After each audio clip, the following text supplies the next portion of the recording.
Shri N Ajith Kumar, Keralam വലിയ കടക്കെണിയിലൂടെയാണ് കടന്നു പോകുന്നത് എന്നതാണ് ഈ ധവളപത്രം പറയുന്നത്. ഏതാണ്ട് 5.07 ലക്ഷം കോടി രൂപ വരെ കേരളത്തിന്റെ കടബാധ്യത എത്തിയിരിക്കുന്നു. മറ്റ് സംസ്ഥാനങ്ങളെക്കാൾ, ദേശീയ ശരാശരിയേക്കാൾ കൂടുതലാണ് ഇതും എന്നതാണ് ധവളപത്രം ചൂണ്ടിക്കാട്ടുന്നത്. വലിയ ഒരു സാമ്പത്തിക ബാധ്യത പേറിക്കൊണ്ട് വേണം പുതിയ സർക്കാരിന് മുന്നോട്ട് പോകാൻ എന്നതും ഇപ്പോഴത്തെ കണക്കുകൾ മുന്നോട്ട് വെക്കുന്നു. ആശങ്കപ്പെടുത്തുന്ന സാഹചര്യമാണോ സംസ്ഥാനത്തിൻ്റേത്? എന്താണ് ധവളപത്രം കാണുമ്പോൾ താങ്കൾക്ക് തോന്നുന്നത്?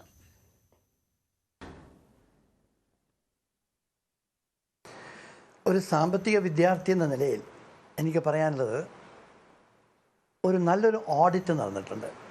അതാണ് ആദ്യം. കാരണം ഇങ്ങനെ ഒരു ഓഡിറ്റ് ഏത് സർക്കാരിനും അത്യാവശ്യമാണ്. അതാണ് ആദ്യത്തേത്. അതിൻ്റെ പൊളിറ്റിക്കൽ ആസ്പെക്ട്സ് നമ്മുടെ പൊളിറ്റീഷ്യൻസ് ഡിസ്കസ് ചെയ്തോട്ടെ, അതിനെക്കുറിച്ച് ഞാൻ സംസാരിക്കുന്നില്ല. ഞാൻ അതിൻ്റെ സാമ്പത്തിക വശം നോക്കുകയാണ്. തീർച്ചയായിട്ടും നമ്മുടെ അക്യുമുലേറ്റഡ് ഡെഫിസിറ്റ് വളരെ ഹ്യൂജാണ്. മൊത്തം കടം 5.07 ലക്ഷം കോടി. പക്ഷെ ഒരു കാര്യം പറയാം, കേരളമല്ല ഏറ്റവും കൂടുതൽ. ഞാൻ കണക്കുകൾ പരിശോധിച്ചപ്പോൾ ഏറ്റവും കൂടുതലുള്ളത് നമ്മുടെ അയൽ സംസ്ഥാനമായ തമിഴ്നാടിന് അദ്ദേഹം പറയുകയും ചെയ്തു 9.6 ലക്ഷം കോടിയാണ്. അപ്പോൾ സംസ്ഥാനങ്ങൾക്ക് ഇങ്ങനെ ഒരു അക്യുമുലേറ്റഡ് ഡെറ്റ് ഉണ്ടാവുന്നത് സ്വാഭാവികം എന്ന് ഞാൻ പറയുന്നില്ലെങ്കിലും അതുണ്ട്. കേരളം മറ്റ് പല സംസ്ഥാനങ്ങൾ നോക്കുമ്പോൾ എത്രയോ കുറവാണ് എന്നുള്ളത് കൂടി ഈ അവസരത്തിൽ പറഞ്ഞേക്കണം. പക്ഷെ ഒരു പോയിൻ്റ് ക്ലിയറാണ്, ഇതൊരു വളരെ ഹ്യൂജ് ഡെറ്റ് തന്നെയാണ്. കാരണം ഈ സർക്കാർ 10 വർഷം മുമ്പ് ഏറ്റെടുത്തപ്പോൾ 1.54 ലക്ഷം കോടിയായിരുന്നു. ഇപ്പോൾ അവർ ഇറങ്ങുന്ന സമയത്ത് 5.07 ലക്ഷം കോടി, ഏകദേശം 3.5 ലക്ഷം കോടി. പക്ഷേ ഈ 3.5 ലക്ഷം കോടി എടുക്കുന്ന സമയത്ത് ഇവിടെ നടന്നിരിക്കുന്ന പല ഡെവലപ്മെൻറ്റ് പ്രോജക്ട്സിനെ പറ്റി നമുക്ക് മറക്കാൻ പാടില്ല. പല കാര്യങ്ങളും നന്നായിട്ട് ചെയ്തിട്ടുണ്ട്. പക്ഷേ എനിക്ക് തോന്നിയത് കുറച്ച് ഫിനാൻഷ്യൽ മാനേജ്മെൻറ്റിൽ ഇത്തിരി പിന്നോട്ട് പോയിട്ടുണ്ട്, യാതൊരു സംശയമില്ല. കാരണം ഞാൻ എക്സ്പെൻഡിച്ചർ എടുത്ത് നോക്കുമ്പോൾ കാണുന്നത് പലപ്പോഴും പല എക്സ്പെൻഡിച്ചേഴ്സും കൃത്യമായിട്ട് അവോയ്ഡ് ചെയ്യാൻ പറ്റുമായിരുന്നു. അത് അവോയ്ഡ് ചെയ്തില്ല. അങ്ങനത്തെ ചില എക്സ്പെൻഡിച്ചേഴ്സ് മാറ്റിയാൽ ശരിക്കും പറഞ്ഞാൽ അതൊരു ബാലൻസ്ഡ് എക്സ്പെൻഡിച്ചർ, ഒരു ബാലൻസ്ഡ് ആയിട്ടാണ് ഞാൻ കാണുന്നത്. പക്ഷെ തീർച്ചയായിട്ടും ഇത്ര വലിയൊരു ലോസ് വരുമ്പം ഇപ്പോഴത്തെ ഗവൺമെൻറ്റിൻ്റെ കാര്യം എടുത്ത് നോക്കുകയാണെങ്കിൽ അവരെ സംബന്ധിച്ചോളം ഇതൊരു വൻ പ്രതിസന്ധി തന്നെയാണ്. പക്ഷേ ഇങ്ങനത്തെ പ്രതിസന്ധികൾ തരണം ചെയ്യാനാണല്ലോ അവരിപ്പോൾ വോട്ട് ചെയ്തിട്ട് ഗവൺമെൻറ്റിന് വന്നിരിക്കുന്നത്. മാത്രമല്ല ഇത് പല സ്റ്റെപ്സും ഇവർക്ക് എടുക്കാവുന്നതാണ്. ആ സ്റ്റെപ്സിൻ്റെ അത് അടുത്ത സ്റ്റേജിൽ താങ്കൾ എന്നോട് ചോദിക്കുമ്പോൾ ഞാൻ പറയാമെന്ന് വിശ്വസിക്കുന്നു. ആശങ്കപ്പെടാനുണ്ട്, പക്ഷേ ശരിക്കൊരു പോളിസി ഡിസിഷൻ എടുത്താൽ ഇത് ഓവർകം ചെയ്യാൻ പറ്റും. മറ്റ് പല ഞാനൊരു ഉദാഹരണം പറയണമെങ്കിൽ ഉത്തർപ്രദേശ് എന്ന സംസ്ഥാനത്തിനെ പറ്റിയാണ് ഞാൻ പറയണത്. യോഗി ചീഫ് മിനിസ്റ്റർ ആയിരുന്ന സമയത്ത് ഏകദേശം 13.56 ലക്ഷം കോടിയായിരുന്നു. അദ്ദേഹം അതിപ്പോൾ താഴോട്ടുള്ള 8.6 ലക്ഷം കോടിയിലേക്ക് താഴോട്ട് കൊണ്ടുവന്നു കഴിഞ്ഞു. അത് ഉത്തർപ്രദേശ് കേരളത്തിനേക്കാൾ എത്രയോ വലിയ സംസ്ഥാനം. അപ്പോൾ അങ്ങനത്തെ ഒരു സംസ്ഥാനത്തിന് പറ്റുമെങ്കിൽ കേരളത്തിനെ പോലെ സംസ്ഥാനത്തിന് ശരിക്കൊരു പ്രൂഡൻറ്റ് ഫിനാൻഷ്യൽ മാനേജ്മെൻറ്റ് ഉപയോഗിച്ചാൽ ഇത് താഴോട്ട് കൊണ്ടുവരാൻ പറ്റും എന്നാണ് എൻ്റെ ബലമായ വിശ്വാസം. മാത്രമല്ല ഇപ്പോൾ ഈ ഗ്യാരണ്ടീസ് പറയുന്നതുകൊണ്ട് അത് ഇത്രയും വേഗം ഫലപ്രദമായി കൊണ്ടുവരാൻ പറ്റുമോ എന്നുകൂടി എനിക്ക് സംശയമുണ്ട്.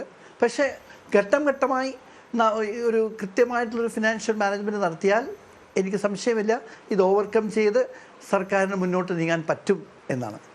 ശരി, ഞാൻ താങ്കളിലേക്ക് തിരിച്ചെത്താം. ശ്രീ സേനാപതി വേണു, ഖജനാവിൽ പൂച്ച പെറ്റുകിടക്കുന്നു എന്ന് നിരന്തരം പറഞ്ഞിട്ടുള്ളവരാണ് പ്രതിപക്ഷം, അന്നത്തെ പ്രതിപക്ഷമായിരുന്ന കോൺഗ്രസ്സുകാർ. നോക്കൂ, ഇവിടിപ്പോൾ കേരളത്തെ സംബന്ധിച്ച് ഫിസ്ക്കൽ ഡെഫിസിറ്റ് എന്നത് ഒരു പുതിയ കാര്യമൊന്നുമല്ല. ഏതാണ്ട് 80-കൾ മുതൽ നമ്മുടെ സാമ്പത്തിക വ്യവസ്ഥിതിയുടെ ഭാഗമാണത്. ആ രീതിയിൽ തന്നെയാണ് നമ്മൾ മുന്നോട്ട് പോയിക്കൊണ്ടിരിക്കുന്നത്. ഇതിപ്പോൾ മുൻ ധനമന്ത്രി ചൂണ്ടിക്കാട്ടുന്നത് നിങ്ങൾ പറഞ്ഞു പെരുപ്പിച്ച അത്രയുമില്ല, നിങ്ങൾ തന്നെ അവതരിപ്പിച്ച യഥാർത്ഥ കണക്ക് എന്നതാണ്. അങ്ങനെയാണെങ്കിൽ ആശ്വസിക്കേണ്ട സമയമല്ലേ ഇത്?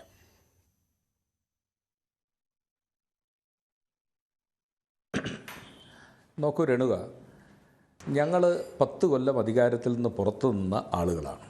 ഞങ്ങൾ 10 കൊല്ലം ഈ സംസ്ഥാനത്ത് നടന്നുകൊണ്ടിരിക്കുന്ന കാര്യങ്ങൾ നേരിട്ട് കണ്ടവരാണ്.